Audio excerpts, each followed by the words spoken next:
رب ذوالجلال کا بے انتہا کرم، اس کا فضل اور احسان، اللہ تعالیٰ نے مجھے اور آپ کو ایک اہم فریضے کی ادائیگی کے لیے پہلی فرصت میں اول وقت میں اس کے پاک گھر میں آنے کی توفیق عطا فرمائی۔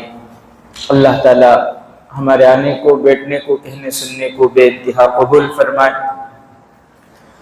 جمعہ کے دن کی جو فضیلتیں ہیں، اللہ تعالیٰ وہ فضیلتیں ہمیں بھی عطا فرمائے۔ میرے محترم بزرگ عزیز دوستو، ابھی شوال کی آج 7 تاریخ ہے۔ عید الفطر کی نماز ادا کیے ہوئے 7 دن ہو رہے ہیں۔ رمضان گزرا۔ رمضان کا مبارک مہینہ اللہ تبارک و تعالیٰ نے اپنے فضل سے، رمضان کی سعادتوں سے، رمضان کی نعمتوں سے اللہ نے ہمیں نوازا تھا۔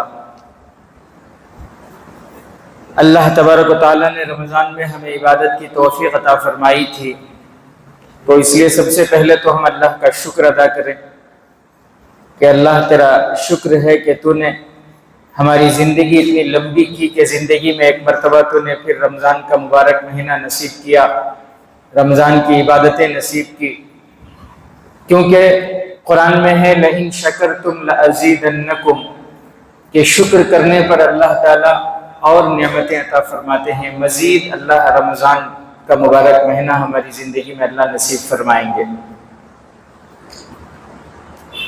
اور دوسری بات یہ ہے کہ رمضان کا مبارک مہینہ پوری آب و تاب کے ساتھ ہم تمام کو منور کر کے چلا گیا۔ دعا کریں کہ رمضان کا مبارک مہینہ ہم سے راضی ہو کر گیا ہو۔ رمضان کا مبارک مہینہ ہم سے راضی ہو کر گیا۔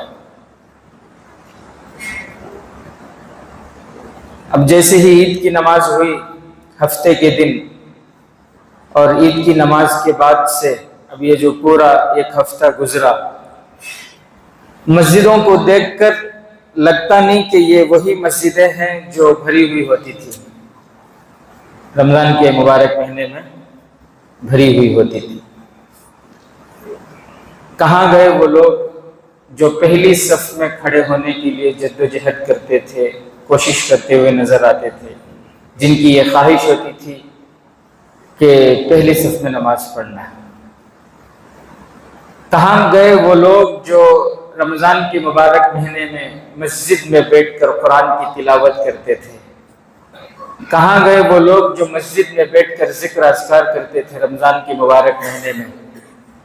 کہاں گئے وہ لوگ جو دوپہر کے وقت میں کام دھندے سے اگر فارغ ہو جائیں جلدی تو مسجد کو آ جاتے تھے، ذکر کرتے، دعا کرتے، یا مسجد میں ہی تھوڑی دیر آرام کرتے، مسجد میں آرام کرتے، اللہ کے گھر میں آرام کرتے؟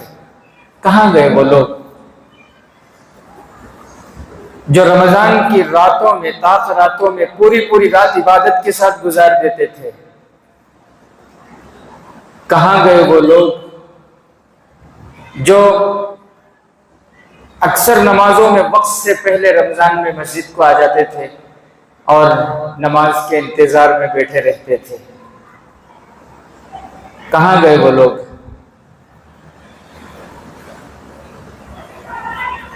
آپ بولیں گے حضرت ہمیں ہنچی نہ بول دو، آپ ہیں، لیکن ان میں سے بہت سے لاپتہ ہو گئے جو رمضان میں جن کے ذریعے سے مسجدیں آباد تھیں الحمدللہ، ان میں سے بہت سے کیا ہو گئے؟ بولو، ایڈریس نہیں مل رہا، لاپتہ ہو گئے۔ میرے محترم بزرگ عزیز دوستو، ایک بات سمجھنے کی ہے، وہ کیا بولے تو عمل کرنے کے بعد عمل کی حفاظت کرنا یہ سب سے بڑا فریضہ ہے۔ کیا بولو؟ عمل کرنے کے بعد وہ عمل کی حفاظت کرنا، اس عمل کو بچانا، یہ سب سے پہلا فریضہ ہے، یہ سب سے بڑی ذمہ داری ہے۔ ایک انسان یہ کام کرے اور پھر اپنے عمل کی حفاظت نہ کرے، اپنے کام کی حفاظت نہ کرے، تو یہ کوئی عقل مندی نہیں ہے نا۔ بھئی آپ ایک کام کر رہی، انسان اپنے عمل کو، اپنی محنت کو ضائع کر دے، یہ کیسی عقل مندی ہو سکتی ہے؟ سمجھدار وہ ہے جو اپنے ہر کام کی حفاظت کرے، سمجھدار وہ ہے جو اپنے ہر عمل کی حفاظت کرے، وہ سمجھدار ہوتے ہیں۔ بھی میں بات صحیح کہہ رہا ہوں؟ جیسے جو بیوقوف ہوتے ہیں وہ اپنے عمل کی حفاظت نہیں کرتے، جو بیوقوف ہوتے ہیں وہ اپنے کام کی حفاظت نہیں کرتے، وہ اپنے عمل کو، وہ اپنے کام کو ضائع کر دیتے ہیں، برباد کر دیتے ہیں۔ ایک مثال کے ذریعے اس کو ہم سمجھنے کی کوشش کریں۔ جیسے ایک انسان ہے، اس نے بڑی محنت سے پیسے جمع کیے اور پھر ایک اچھے محلے کی نشاندہی کر کے فلاں محلے میں، فلاں گلی میں، فلاں کارنر میں اس نے زمین خریدا۔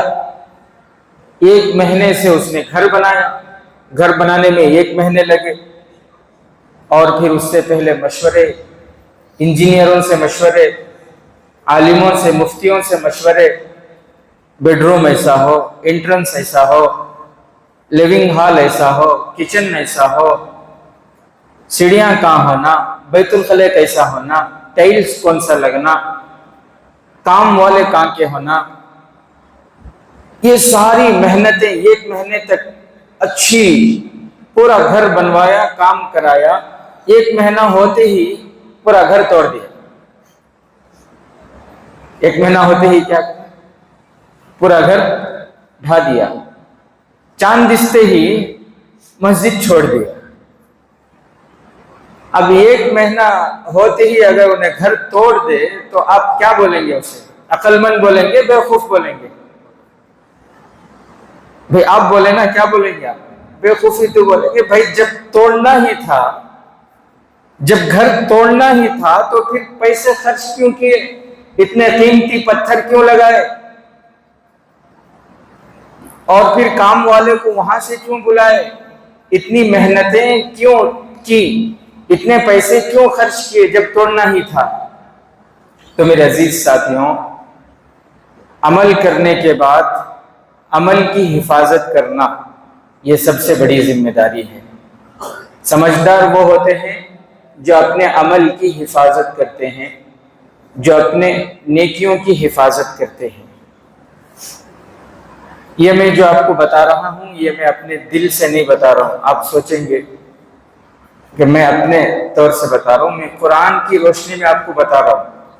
قرآن میں بھی اللہ تبارک و تعالیٰ یہی بات فرما رہے ہیں ایمان والوں سے کہ اے ایمان والوں، اپنے عمل کی حفاظت کرو۔ اللہ تعالیٰ قرآن کریم میں ایک جگہ فرماتے ہیں وَلَا تَكُونُوا كَالَّتِي نَقَضَتْ غَزْلَهَا مِن بَعْدِ قُوَّةٍ أَنْكَاثًا۔ اللہ فرما رہے ہیں مکہ مکرمہ میں ایک عورت تھی، اس عورت کا ذکر ہے اس آیت میں۔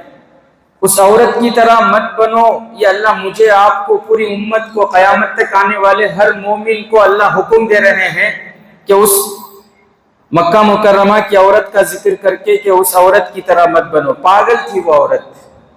وہ عورت کیا تھی؟ پاگل تھی۔ چرخے میں سوت کاٹتی تھی۔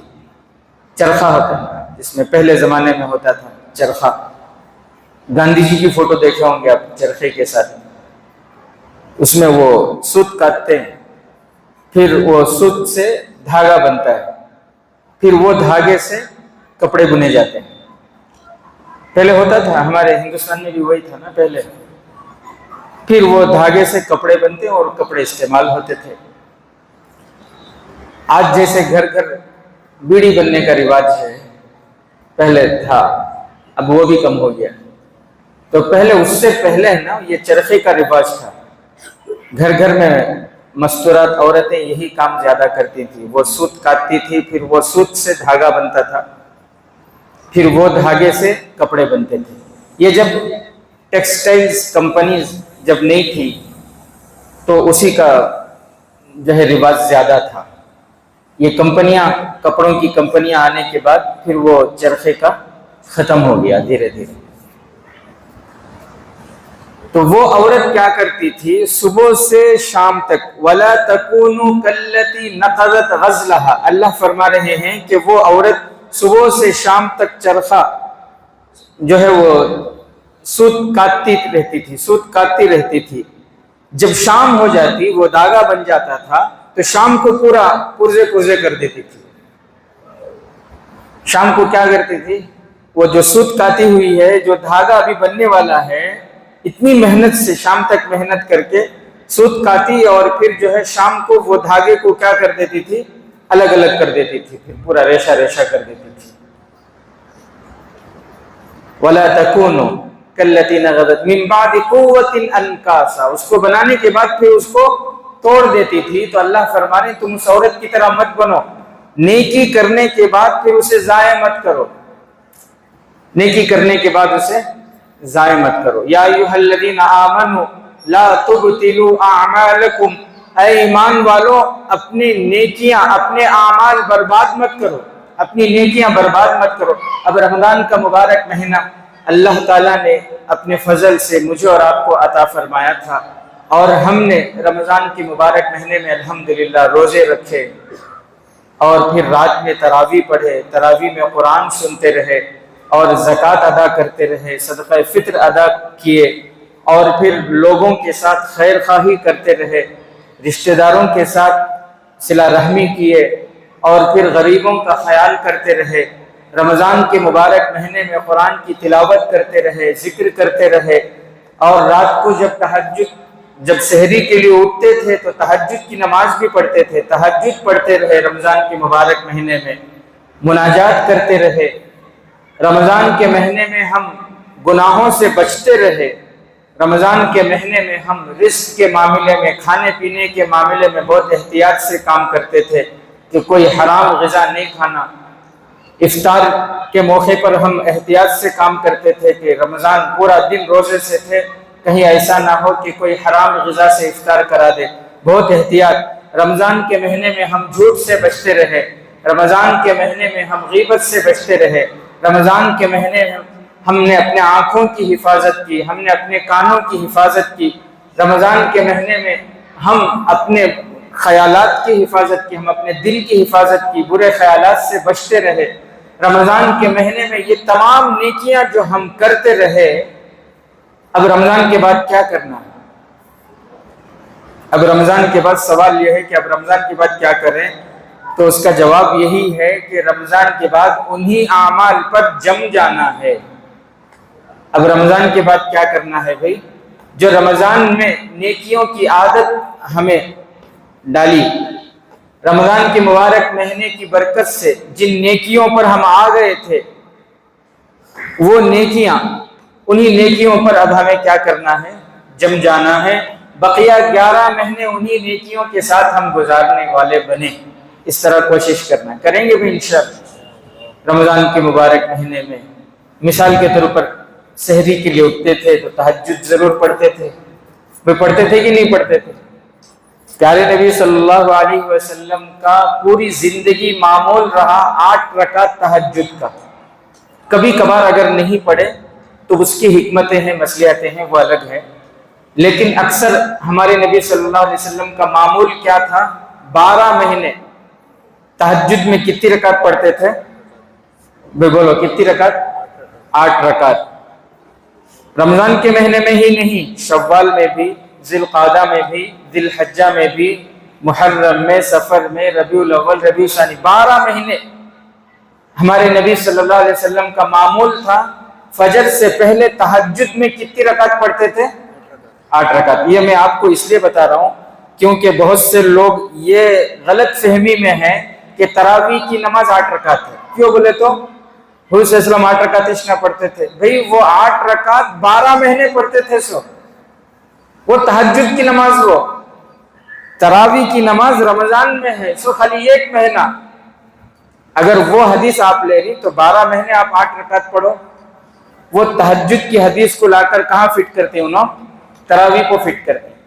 صحیح بات ہے، تراویح کی نماز 20 رکعت وہ اس کی جگہ ہے، اور تہجد کی نماز 8 رکعت 12 مہینے اللہ کے نبی صلی اللہ علیہ وسلم پڑھتے تھے۔ تو رمضان کی برکت سے، اللہ کے فضل سے ہم نہ توفیق ہوتی تھی، کبھی 4 کبھی 6 کبھی 2 صحیح پڑھتے تھے نا، تو اب کوشش یہ کرنا کہ رمضان کے بعد بھی پڑھنے کی کوشش کریں۔ آپ کو معلوم ہے ایک بہت بڑے صحابی حضرت عبداللہ ابن عمر، حضرت عمر رضی اللہ تعالیٰ عنہ کے بیٹے، بالکل جوان تھے۔ اب جیسے رمضان کے مبارک مہینے میں ظہر کے بعد بہت سارے ساتھی تھوڑی دیر مسجد میں ہی سو جاتے، اور رات میں کبھی کبھی کیا ہوتا، عبادت کرتے کرتے نوجوان مسجد میں ہی تھوڑی دیر آرام کر لیتے، سحری کا وقت ہوتا، اٹھ کر جا کر سحری کر کے آتے۔ تو اسی طرح مدینہ منورہ میں بھی یہ ماحول تھا کہ نوجوان عبادت کرتے کرتے مسجد میں ہی تھوڑی دیر آرام کر لیتے۔ تو حضرت عبداللہ ابن عمر رضی اللہ تعالیٰ عنہ عشاء کے بعد آرام کر رہے تھے، اور پھر تہجد میں نیند لگ گئی، آنکھ نہیں کھلی۔ انہوں نے خواب دیکھا، مسجد نبوی میں انہوں نے خواب دیکھا۔ خواب یہ دیکھا کہ خواب میں دیکھا کہ فرشتے ان کو لے جا رہے ہیں، اور سامنے جہنم ہے، جہنم ہے، اور جہنم کی آگ بھڑک رہی ہے۔ اور فرماتے ہیں وہ خواب اتنا کلیئر تھا، اتنا صاف تھا، وہ آگ میں جانے پہچانے لوگ کچھ ایسے تھے جن کو جلتے ہوئے میں دیکھ رہا تھا۔ مجھے ڈر تھا کہ کہیں فرشتے مجھے اس آگ میں نہ ڈال دیں۔ کہتے ہیں میں ڈرا ہوا، میں گھبرایا ہوا تھا اس آگ کو دیکھ کر۔ اتنے میں ایک اور فرشتے آئے اور آ کر انہوں نے کہا آپ کو ڈرنے کی ضرورت نہیں ہے، آپ کو آگ میں نہیں ڈالا جائے گا، آپ کو ڈرنے کی ضرورت نہیں ہے۔ کہتے ہیں اس کے بعد جب میں نیند سے بیدار ہوا، صبح کو پیارے آقا حضرت محمد مصطفیٰ صلی اللہ علیہ وسلم کی عادت مبارکہ یہ تھی، فجر کی نماز کے بعد صحابہ سے پوچھتے تھے کہ بھئی کسی نے کوئی خواب دیکھا ہے؟ اگر دیکھا ہو تو بتائیں، میں اس کی تعبیر بتاؤں گا۔ پیارے نبی تعبیر بتاتے ہیں۔ اگر کسی نے کوئی خواب نہیں دیکھا ہوتا، اگر اللہ کے نبی دیکھے ہوتے تو اللہ کے نبی خود بتاتے کہ میں نے یہ خواب دیکھا ہے، اس کی یہ تعبیر ہے۔ بہرحال حضرت عبداللہ ابن عمر رضی اللہ تعالیٰ عنہ فجر کی نماز کے بعد ہمت نہیں ہوئی کہ اللہ کے نبی کو خواب رات کا میں بولوں، ہمت نہیں ہوئی ان کو۔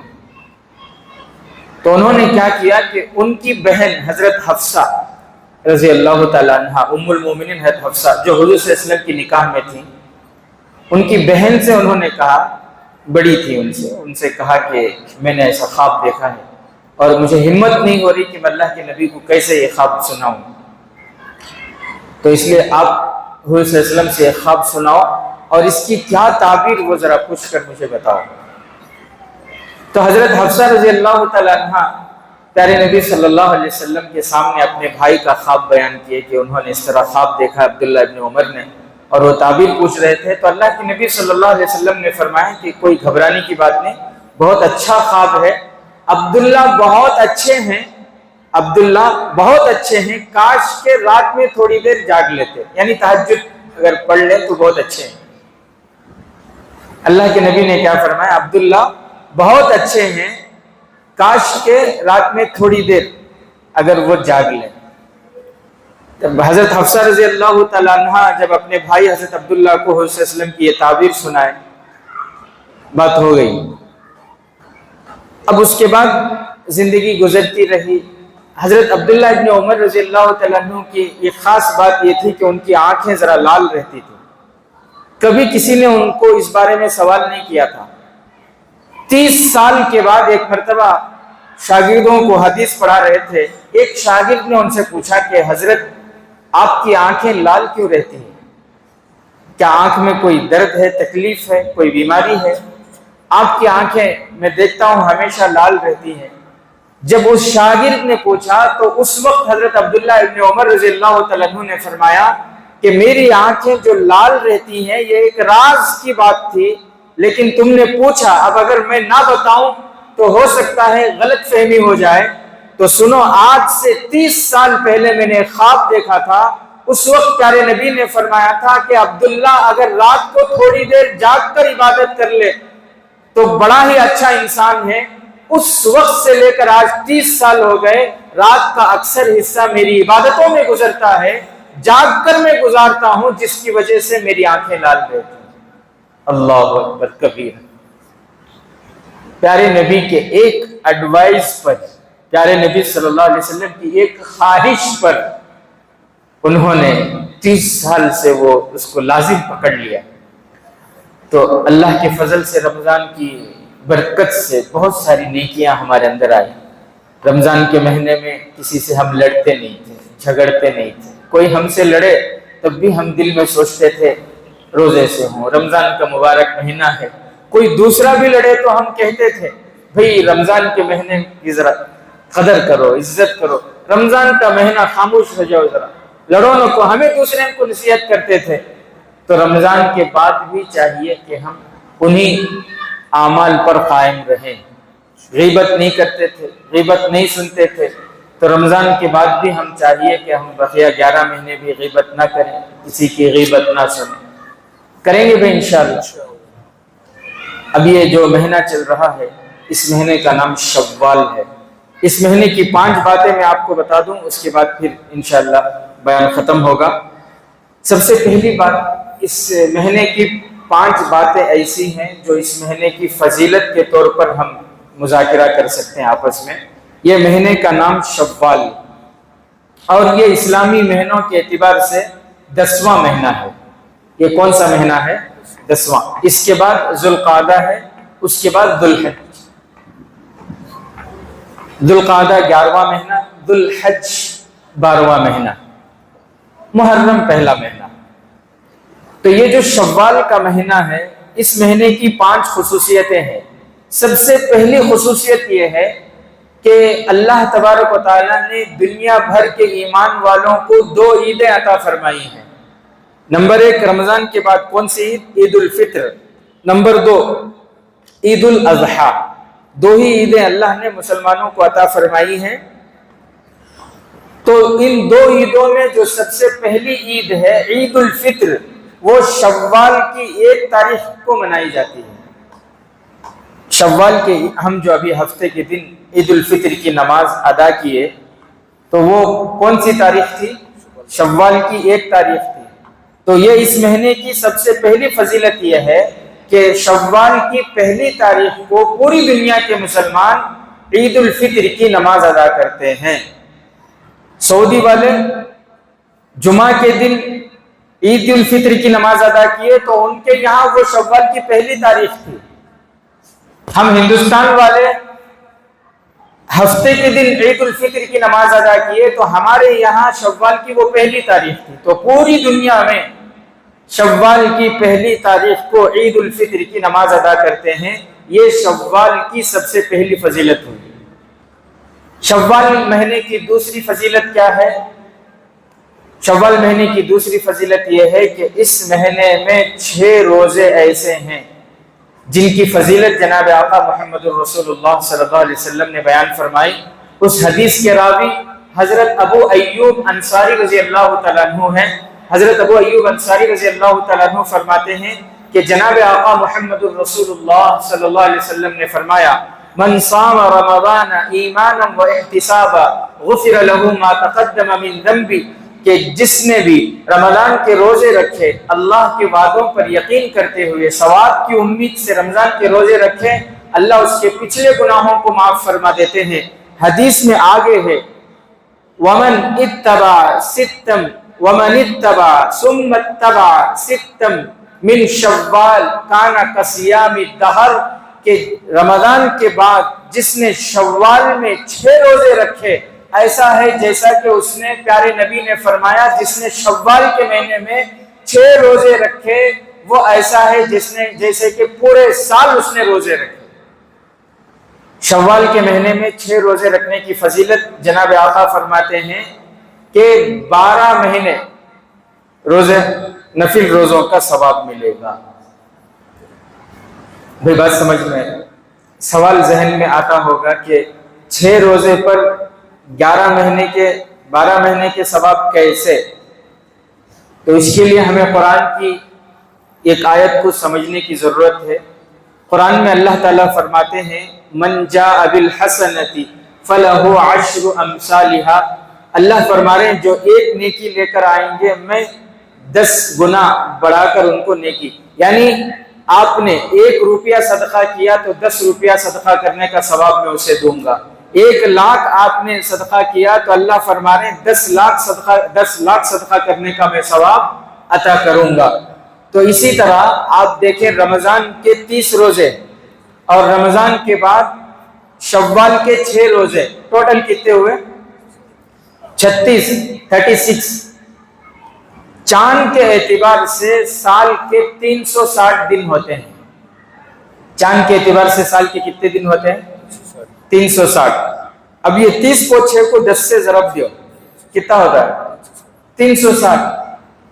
تو اللہ کے قرآن کی اس آیت کے مطابق رمضان کے روزے رکھے، شوال میں پورے مہینے میں کبھی بھی رکھ سکتی، کنٹینیو رکھنا ضروری نہیں، سمجھ میں بات، جب موقع ملے، لیکن اس مہینے کے اندر 6 روزے رکھ لیے تو اللہ کے نبی فرماتے ہیں پورے سال نفل روزوں کا ثواب ہے۔ یہ حدیث میں نے آپ کو پڑھ کر سنائی۔ تو دوسری فضیلت یہ ہے کہ شوال میں 6 روزے ہیں، اور تیسری فضیلت یہ ہے شوال مہینے کی، ایک مرتبہ زندگی میں پیارے نبی صلی اللہ علیہ وسلم کے ایسا ہوا کہ اعتکاف چھوٹ گیا کسی وجہ سے۔ اللہ کے نبی صلی اللہ علیہ وسلم ہر سال رمضان میں اعتکاف فرماتے تھے۔ بولو، ہمارے نبی صلی اللہ علیہ وسلم پوری زندگی ہر سال اعتکاف میں بیٹھتے تھے، ہر سال۔ ہمیں پوری زندگی میں کب تک بیٹھنے کی کوشش کریں گے انشاءاللہ؟ بولو انشاءاللہ۔ میں پہلے بیٹھتا تھا، بعد میں اب امامت کی ذمہ داری، مدرسے کی ذمہ داری، چندے کی ذمہ داری، اب اس کی وجہ سے بیٹھنے نہیں ہو رہا۔ یہ ذمہ داریاں ہٹ گیا تو انشاءاللہ میں بھی بیٹھتا ہوں انشاءاللہ۔ بہرحال ایک پوری زندگی میں 1 سال ہمارے نبی کا ایسا گزرا، ابن ماجہ کی حدیث ہے، اس حدیث کے راوی امی جان حضرت عائشہ صدیقہ رضی اللہ تعالیٰ عنہا ہیں، فرماتی ہیں کہ وہ سال کسی وجہ سے رمضان میں اعتکاف چھوٹ گیا، بیٹھ نہیں سکے، تو اللہ کے نبی شوال کے مہینے میں رمضان کے اعتکاف کا قضا کیے۔ شوال کے مہینے میں کیا کرے ہمارے نبی؟ رمضان میں نہیں بیٹھے تھے نا، اس کے واسطے قضا کی۔ تو یہ تیسری فضیلت ہو گئی۔ چوتھی فضیلت، وقت ہو رہا، میں جلدی آپ کو بتاؤں۔ چوتھی فضیلت یہ ہے کہ شوال مہینے کی چوتھی فضیلت، اسی مہینے میں میرے اور آپ کے آقا حضرت محمد مصطفیٰ صلی اللہ علیہ وسلم کا نکاح امی جان حضرت عائشہ صدیقہ رضی اللہ تعالیٰ عنہ سے ہوا۔ میری ماں، آپ سب کی ماں، جو پیارے نبی کے نکاح میں آ گئیں وہ پوری امت کی ماں، امہات المومنین۔ تو ہماری امی حضرت عائشہ صدیقہ رضی اللہ تعالیٰ عنہ پیارے نبی کے نکاح میں جو آئی وہ کون سا مہینہ تھا؟ شوال کا مہینہ تھا۔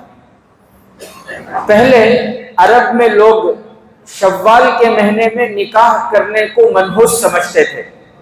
ان کا خیال یہ تھا عرب والوں کا، شوال کے مہینے میں نکاح ہوئے تو وہ رشتے نپتے نہیں، وہ جوڑا نپتا نہیں، طلاق تک نوبت آ جاتی ہے کر کو ان کا یہ عقیدہ تھا۔ شوال کے مہینے میں نکاح نہیں کرنا، شوال کا مہینہ منحوس کر کو سمجھتے تھے۔ دیکھو اسلام اس عقیدے کا بالکل انکار کرتا ہے جو یہ کہتے ہیں فلاں مہینے میں، فلاں دن میں، فلاں رات میں، فلاں وقت میں نکاح کرے تو وہ نکاح منحوس کر کو جو سمجھتی، اسلام اس کا بالکل انکار کرتا ہے کہ کوئی مہینہ، کوئی دن، کوئی وقت ایسا نہیں ہے جس کے اندر نحوست ہو یا جس کی وجہ سے وہ جوڑے میں نحوست آئے، ایسا نہیں ہے۔ اسلام بالکل اس نظریے کو جو ہے رد کرتا ہے۔ ایک مسلمان یہ عقیدہ رکھنا بالکل غلط ہے، فلاں مہینے میں نکاح ہوا تھا اس کے واسطے جو ہے طلاق ہوگی۔ طلاق کا معاملہ میاں بیوی کے معاملات کے اوپر ہے وہ، اور طلاق پورا معاشرہ کیا سمجھتا ہے؟ طلاق یہ غلط چیز ہے۔ بھئی طلاق غلط ہے، لیکن طلاق بعض موقعوں پر اچھا بھی ہے۔ طلاق کیا ہے؟ طلاق کو خالی ایک کیچک نظریے سے مت دیکھو۔ طلاق کو ہمیں کیا سمجھتے ہیں؟ بہت برا ہے۔ جب کوئی شوہر اپنی بیوی کو طلاق دیتا ہے تو اللہ کا عرش ہل جاتا ہے، لیکن بہت سے بے ڈھنگے نوجوان تھرڈ کلاس نوجوان ایسے بھی رہتے ہیں، بہت سے بے ڈنگی بچیاں ایسی بھی رہتی کہ جس کی وجہ سے رشتہ نہیں نبھتا، ان کے اندر ایسی غلیظ عادتیں رہتی، وہ شادی کے بعد معلوم ہوتا ہے۔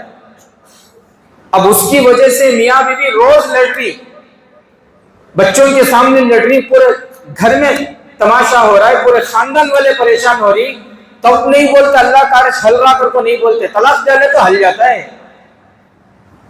تو طلاق کو گناہ سمجھ، ٹھیک ہے طلاق اچھی چیز نہیں ہے، لیکن بعض حالات ایسے ہوتے ہیں کہ ان موقعوں پر طلاق بہت اچھی چیز ہو جاتی ہے۔ اب ایسے کون تو بھی ایسا رشتہ ہوگا سمجھو کہ وہ چھوکرا بالکل تھرڈ کلاس ہے، بالکل اللہ کے حدود کا وہ خیال نہیں کرتا، بالکل حقوق ادا نہیں کر رہا، تو ایسے موقع پر طلاق بہت اچھی چیز ہے۔ طلاق دے دے، پھر بچی کے لیے اللہ تعالیٰ ہو سکتا ہے پھر اچھا شوہر دے دے، اور پھر ہو سکتا ہے اس کے لیے کوئی اچھی بیوی مل جائے جو اس کی اصلاح کر دے، ورنہ طلاق کوئی معمولی چیز تھوڑی ہے، اللہ نے اسی لیے رکھا ہے۔ طلاق اس وقت ہے جب بالکل اللہ کے حدود کی پامالی ہو رہی ہے، دونوں سے جم نہیں رہا ہے، اسی لیے تو طلاق کا ذکر قرآن میں ہے۔ حضرت زید رضی اللہ تعالیٰ عنہ کے طلاق کا ذکر قرآن میں 22ویں پارے میں دوسرے صفحے میں اللہ نے پورے صحابہ میں 1,24,000 یا جتنے بھی صحابہ تھے، کسی صحابی کا نام قرآن میں نہیں ہے سوائے ایک صحابی کے، وہ ہے حضرت زید۔ اللہ نے حضرت زید کا نام لے کر فرمایا فَلَمَّا قَضَى زَيْدٌ مِنْهَا وَطَرًا زَوَّجْنَا، کہا ان کا نکاح ہوا تھا ان کے پھپھیری بہن سے، کزن سے، رشتہ جائز نکاح ہوا تھا، دونوں کی بن نہیں رہی تھی، آپس میں انڈرسٹینڈ نہیں ہو رہی تھی، دونوں کی بن نہیں رہی تھی، تو پھر اللہ کے نبی صلی اللہ علیہ وسلم سے مشورہ کیے، اللہ کے نبی نے ان کو مشورہ دیے کہ طلاق الگ ہو جاؤ دونوں، پھر الگ ہوئے۔ حضرت زید کو پھر دوسرا نکاح ہوا، اچھی بیوی جو ان کے مزاج کے مطابق ان کی سیٹنگ ہو گئی، اور پھر ان کی زینب بنت جہش جو ان کی بیوی تھی، اللہ کے نبی کے نکاح میں وہ آ گئی، پہلے شوہر سے بہتر شوہر مل گیا۔ تو طلاق بری چیز ہے، لیکن کبھی کبھی وہ اچھی بھی ہے اگر حالات ایسے ہوں تو، بات سمجھ لیں۔ ویسے ظلمن خامخواہ نمک کی بات کو، جہیز کی بات کو، چھوٹے چھوٹے باتوں کو لے کو یہ طلاق دیتی نا، یہ پورے منحوس ہیں، یہ صحیح بات، یہ سب غلط چیز ہے۔ کوئی شرعی حدود، قرآن کا قانون، پیارے نبی کا طریقہ، شرعی حدود اگر ٹوٹ رہے ہیں، اس جوڑے سے ادا نہیں ہو پا رہے ہیں، تو اس موقع پر طلاق اچھی چیز۔ بہرحال میرے عزیز ساتھیوں، تو شوال کے مہینے کی چوتھی فضیلت یہ ہے کہ اس مہینے میں پیارے نبی خود اپنا نکاح امی جان حضرت عائشہ سے کس مہینے میں کریں؟ شوال کے مہینے میں۔ اس میں سب سے پہلی بات تو یہ ہے کہ عرب والوں کا جو عقیدہ تھا کہ یہ مہینے میں نکاح منحوس ہے، وہ عقیدہ غلط ہو گیا۔ امی جان فرماتی ہیں کہ پوری دنیا میں مجھ سے زیادہ خوش نصیب عورت کون ہو سکتی ہے؟ ابو بکر صدیق کی بیٹی ہوں، نبیوں کے سردار پیارے نبی صلی اللہ علیہ وسلم کی بیوی ہوں۔ اگر شوال کے مہینے میں نکاح منحوس ہوتا تو پھر امی جان کا نکاح تو نہیں رہنا تھا نا۔ تو شوال کے مہینے میں پیارے نبی صلی اللہ علیہ وسلم، اور پھر چوتھی فضیلت یہ ہے اس مہینے کی، پانچویں فضیلت اس مہینے کی یہ ہے کہ اس مہینے کو اشہر الحج کہا جاتا ہے۔ اشہر الحج یعنی یہ حج کے مہینوں میں سے اللہ تعالیٰ نے قرآن میں جو فرمایا الحج اشہر معلومات فمن فرض فیہن الحج فلا رفث ولا فسوق ولا جدال فی الحج۔